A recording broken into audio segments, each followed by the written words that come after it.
Every breath you just took would have killed almost every living thing on Earth 2.4 billion years ago. Oxygen, the thing keeping you alive right now, was once the deadliest substance in the history of the planet. It didn't help life. It nearly ended it. This is the story of the first mass extinction on Earth, and the thing that caused it is inside your lungs right now. For nearly 2 billion years, Earth had almost no oxygen in its atmosphere. Life existed, but it was simple. Single-celled organisms living in oceans that had no free oxygen at all. Then something changed. A type of bacteria called cyanobacteria evolved a new trick, photosynthesis. They figured out how to turn sunlight into energy, and the waste product of that process was oxygen. At first, that oxygen didn't seem important. The ancient oceans were full of dissolved iron. Every time cyanobacteria released oxygen into the water, the oxygen immediately reacted with that iron. It never reached the atmosphere. It was captured almost as quickly as it appeared. For hundreds of millions of years, this process continued in silence.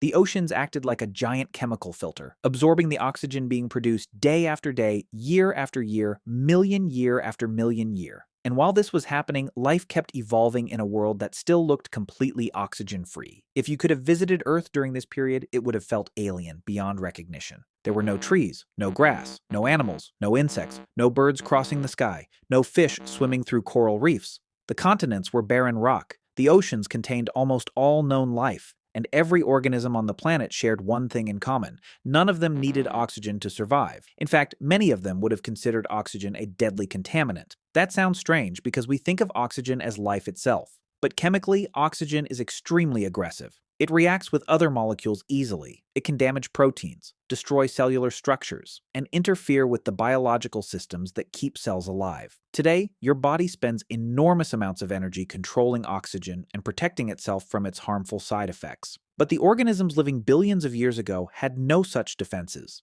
They had evolved in a world where oxygen simply wasn't part of the environment, which meant they were completely unprepared for what was coming. Meanwhile, the cyanobacteria kept multiplying. More sunlight meant more photosynthesis. More photosynthesis meant more oxygen, and more oxygen meant the oceans were slowly approaching a tipping point. The iron that had been absorbing oxygen for hundreds of millions of years was beginning to run out. The sponge was getting full, and eventually, it became saturated. Around 2.4 billion years ago, the balance broke. The oceans could no longer absorb all the oxygen being produced. For the first time in Earth's history, oxygen began escaping into the atmosphere. Not in a sudden explosion, not overnight, but steadily, relentlessly. And once it started, there was no stopping it.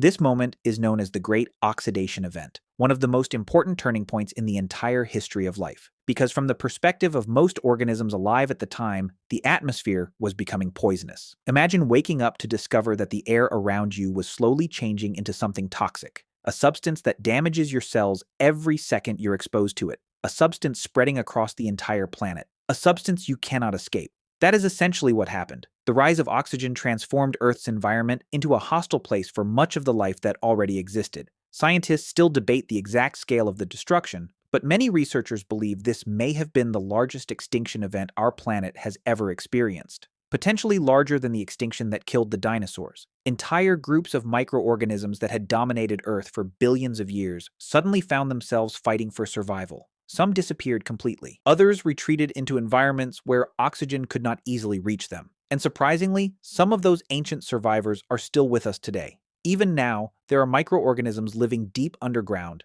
in ocean sediments, and in oxygen-free environments that resemble the conditions of the ancient Earth. They are living reminders of a world that existed before oxygen took over. But extinction was only part of the story, because evolution was already working on a solution. Some organisms began developing ways to survive exposure to oxygen. At first, these adaptations were simple defenses, methods for reducing damage, methods for neutralizing oxygen's harmful effects. But eventually, something extraordinary happened. A few organisms learned how to use oxygen instead of merely surviving it, and that changed everything, because oxygen offered access to enormous amounts of energy. Compared to older forms of metabolism, oxygen-based respiration was astonishingly efficient. Organisms that mastered it could generate far more energy from the same amount of food. And energy is the currency of complexity. More energy means larger cells. More energy means more specialized structures. More energy means entirely new possibilities for life. In a sense, oxygen created the power budget that complex organisms would later depend on.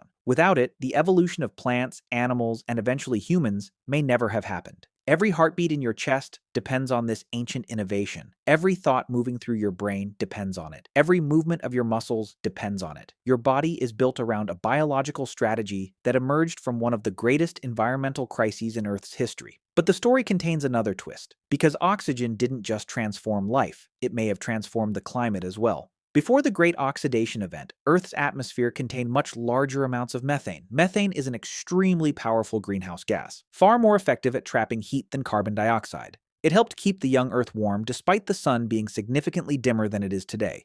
But oxygen and methane are chemical enemies. When oxygen levels increased, methane levels began to collapse. The oxygen reacted with methane and removed it from the atmosphere. As methane disappeared, Earth's greenhouse blanket weakened. Less heat remained trapped. Temperatures began to fall, and some scientists believe this cooling helped push the planet toward one of the most dramatic climate events ever experienced, a frozen Earth, an Earth where ice may have spread across vast portions of the globe, possibly even reaching regions near the equator. Think about how strange that chain of events is. Tiny bacteria learned how to capture sunlight. Their waste product filled the atmosphere. That waste product poisoned much of existing life. Then it altered the chemistry of the atmosphere, and may have helped freeze the entire planet. All because a microscopic organism discovered a new way to make energy. The deeper you look into Earth's history, the more it becomes clear that life doesn't merely adapt to the planet. Life changes the planet, sometimes radically, sometimes catastrophically, and sometimes in ways that create entirely new futures. So the next time you take a breath, remember, you're inhaling the exact molecule that once wiped out nearly all life on this planet. You're not surviving despite it. You're only here because your ancestors, billions of generations back, learned to turn poison into fuel.